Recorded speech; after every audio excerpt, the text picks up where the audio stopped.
Hi dear friends and subscribers, welcome to Cricket Happenings. Unfortunately today I'm having some problem with my throat, probably a sore throat, but I will do my best to keep this Cricket Happening show go. Well, so in this particular Cricket Happening show, what we are going to look at, yes, we are going to look at Australia, who are really, I would say they are really approaching towards a score of 500 right now. Stephen Smith is actually still there. In fact, Stephen Smith is still there. So after yesterday, Shane Watson made a century. Today, Stephen Smith is the one who got to his maiden Test century, and in fine style, he actually clubbed Jonathan Trott over the fence for a six to bring up his 100. And what a shot that was! It was really hit with lots of confidence, and it requires a lot of guts to do that, to hit a six and reach your century, and that to a maiden Test century. Absolutely, he nailed that. And Stephen Smith currently not out on 126 with 16 fours and 2 sixes, and keeping him company is Mitchell Starc on 13. Well, I'll come to that later. So Australia are doing well. They're just prolonging. In fact, the first session of play was totally wiped out today at the Oval due to rain, unfortunately. So, but after tea, just before tea, Stephen Smith getting a century, and now the score reads 446 for 8. So I'll come to that later and just give you a brief summary. Tomorrow, one more tour is going to start. As you know, Pakistan are touring Zimbabwe, and the first T20 is going to be played between Pakistan and Zimbabwe. I will talk about that as well. So what I'm going to do is, first I'm going to look at some cricket games, and also, as you know, the Caribbean Premier League is also hotting up because it's the semi-finals day. The first semi-finals is going to be played with the Guyana Amazon Warriors and Red Steel. And in fact, I think they have been strengthened. In fact, Bravo, who plays for the Red Steel, will have to be tackling Lasith Malinga. Now, Lasith Malinga has come into the Guyana Amazon Warriors team, so which is going to greatly strengthen the team. There's no doubt about it. So what I'm going to do today is, as I said, I'm not in the best of health just because of my sore throat today. But what I'm going to do is I'm going to talk about the Zimbabwe T20 match. As you know, Zimbabwe, Pakistan are touring Zimbabwe. Zimbabwe didn't have it well against the Indians the other time. They were completely whitewashed there. And tomorrow is going to be the first T20 which is going to play. There are going to be two T20s which are going to be played, and it's on back-to-back days. So 23rd, tomorrow is the first match, and after that we have the second T20 coming in at the same ground in Harare on 24th of August. So tomorrow is the first T20, and this is the first match of the Pakistan tour of Zimbabwe. And well, as far as Pakistan are concerned, we all know what they are capable of, and as you know, it's not going to be Zimbabwe. I think it would be a real miracle if Zimbabwe could actually defeat Pakistan, especially considering the fact that Zimbabwe are crippled. As you know, the other day we saw a sensational retirement coming in from the strike pace bowler for Zimbabwe, Kyle Jarvis, deciding to announce his retirement, and instead he has been given a contract by Lancashire, and then probably by the time he completes that, stays in England, he might even be qualifying for England, as how other players have been doing so far. Well, I wish him good luck.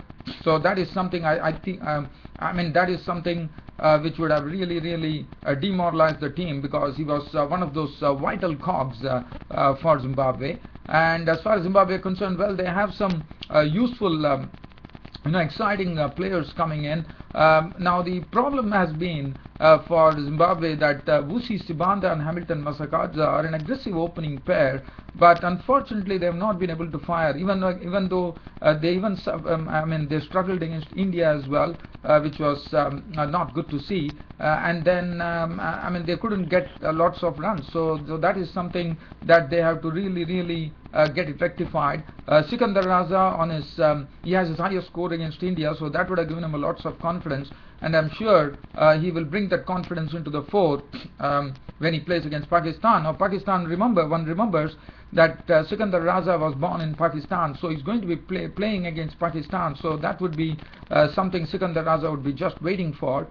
Brendan Taylor. Now Brendan Taylor was absolutely in the woes as far as the India series of Zimbabwe is concerned, and that was the precise reason that Zimbabwe were really struggling, because Brendan Taylor never got off the blocks, and he had a very woeful series. So it's very essential that Brendan Taylor has to come good.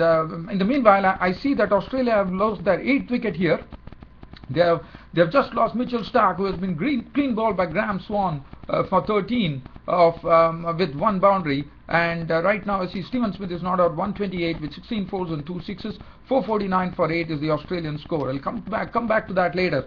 In the meanwhile, as I said, the all-rounders are there. Malcolm Waller and Sean Williams will be playing as all-rounders. Shingi Masakadza, we didn't see him against India, but we definitely saw him against Bangladesh and New Zealand, and I think he's a very promising prospect, so it will be interesting to see how he goes against Pakistan. So basically the pace attack, according to me, is looking very slim, especially with the going of Kyle Jarvis. So Brian Vettori has not been living up to the early promise that he showed in international cricket, so that is something that Brian Vettori has to get it right. Tunyasha Panyangra has a lot of pace, but he really has to get some results for Zimbabwe if Zimbabwe have to make a fist of it. And they also don't have Raymond Price, an experienced spinner who has retired, and then Prosper Utsav has the only very experienced spinner, but he's also a very useful bat lower down the order, as he showed against India. And Natsai Mashangwe, the right arm leg spinner, might be playing. So that is the Zimbabwe squad. So Zimbabwe would be probably thinking that they could do something to really make their country notice something against Pakistan, and they definitely have to put up a much better performance. But as I said, after Kyle Jarvis has left the side, it's not going to be easy against a very strong team like Pakistan. As far as Pakistan are concerned, well, they are coming off. I mean, a lot of players have been playing the Caribbean Premier League, so they have been in full form. Mohammad Hafiz, the captain himself, the other day took them to victory in the final over, slamming 19 runs, so he would be absolutely confidence personified. Nasir Jamshed is also a very good player. Ahmed Shahzad is also a very aggressive batsman there. He also played in the Caribbean Premier League and scored lots of runs coming as an opener, along with Martin Guptill. Umar Amin is one of those very good talents, and he can play some attractive strokes down the ground. Haris Sohail was introduced, and he's an all-rounder, so this is the right opportunity for Pakistan to really get in a lot of rookies there and see how they go against Zimbabwe. That would really test them. And Shahid Afridi, we all know about Shahid Afridi. He showed against West Indies that he's in some good form, either the ball as well as the bat. So that is something Zimbabwe would be pretty wary about. Sarfraz Ahmed would be the wicketkeeper. Umar Akmal, as you know, has suffered something, and he wouldn't be able to take part in this tour, unfortunately. Sohail Tanvir, the all-rounder. Now Zulfikar Babar, we know what a debut he had when he played against West Indies. In fact, getting a last ball victory to tie the match. I mean, last ball victory to win the match for Pakistan. So he's one of those wonderful bowlers. Even though he's aged 34, he definitely gets an opportunity, and it will be good to see how Zulfikar Babar bowls. I mean, in the sense, we all know he did well against West Indies, so Zimbabwe should not be hard for him. And then Saeed Ajmal, we all know what Saeed Ajmal can do with the ball. And then Asad Ali, who is also a very economical bowler. Of what I have seen from his performances, he has really been absolutely on the money. So that is as far as, so tomorrow is the first 2020 match, which is going to be starting between Zimbabwe and Pakistan. And as I said, the tour kicks off with that particular match, the first T20 match in Harare, and 24th we have the second T20 match. So let's now look at what's happening between England and Australia and the Ashes at the Oval. As I said, the first session of play was washed out, but as far as today is concerned, whatever play has been possible after the first session, Australia are doing pretty well here. They are placed at 453 for 8. They definitely lost the ninth watchman Peter Siddle today early, when he was clean bowled by Anderson for 23 with 2 fours. And after that, it was Brad Haddin who came in, and Brad Haddin was looking good. He was playing the ball straight, he was hitting some meaty drives, and also one of the on drives that he played against Chris Woakes was absolutely imperious, just lofting him for a boundary on the on side. That was pretty good to see. Stephen Smith, well, he has been playing some attractive strokes. He has been looking very good with the bat, no doubt about it. And and he has already done his job. In fact, as I said, he went to his maiden Test century with a 6 of Jonathan Trott, and that required a lot of guts, and he's really looking very good right now. He's almost following on the footsteps of Shane Watson, and he's not out 130 right now with 16 fours and 2 sixes. Ryan Harris is actually batting with him. He's not out on 3, and the Australian score right now reads 453 for the loss of 8 wickets. So after Brad Haddin completed his, he played some good strokes to make 30 odd runs with 5 fours, and the part-time bowler Jonathan Trott got his wicket as Brad Haddin was clean bowled by Trott for 30, so that made it 385 for 6. James Faulkner was on his debut, and James Faulkner came in and played some very good strokes. He hit a few boundaries. In fact, he played with lots of freedom, and as you know, it was his test debut.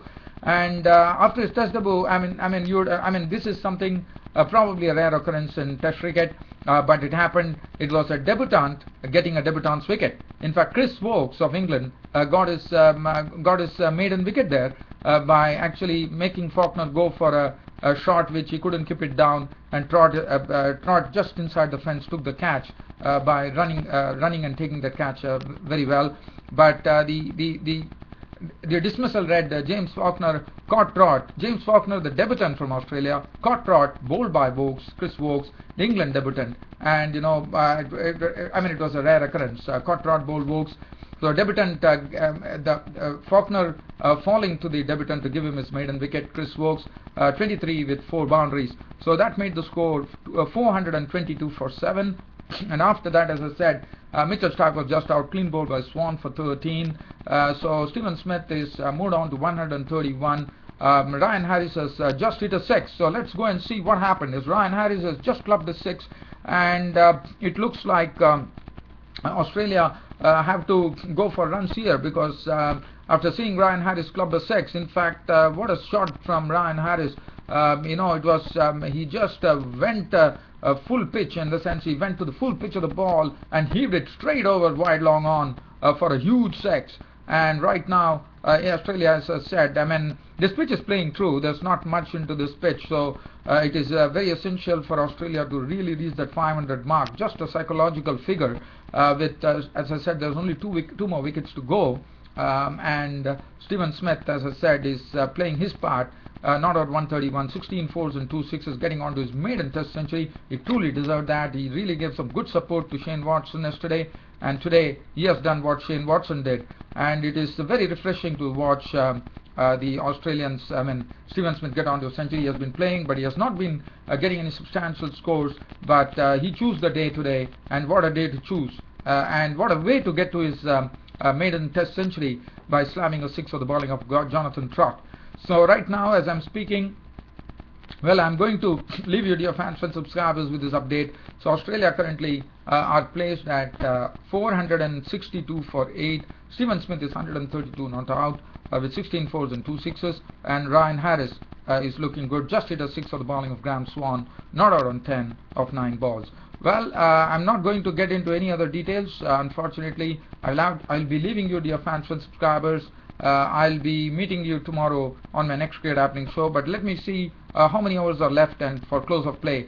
Well, there are a lot of overs left. There are still 28 overs to go, because basically they have to they have to make up for the lost time as far as the first session was concerned due to rain at the Oval. So we still have a long way to go here, and whether England, I'm sure England should be in a position to bowl out Australia unless Ryan Harris is going to resist briefly. Stephen Smith, we all know, he would be batting. He would try to get as many runs as possible under his belt, but it looks like it is going to be interesting to see whether Australians can really live the day and probably get England on the morrow. But I don't think that is going to happen. Probably, definitely, we are going to see England bat today, in my opinion. Well, dear fans and subscribers, nothing else to really add.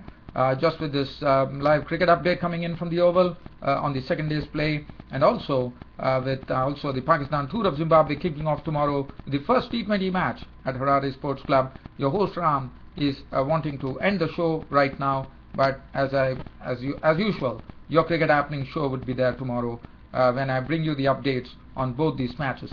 That's it from me, your host Ram, for the cricket show for today. See you all tomorrow. Until then, it's goodbye.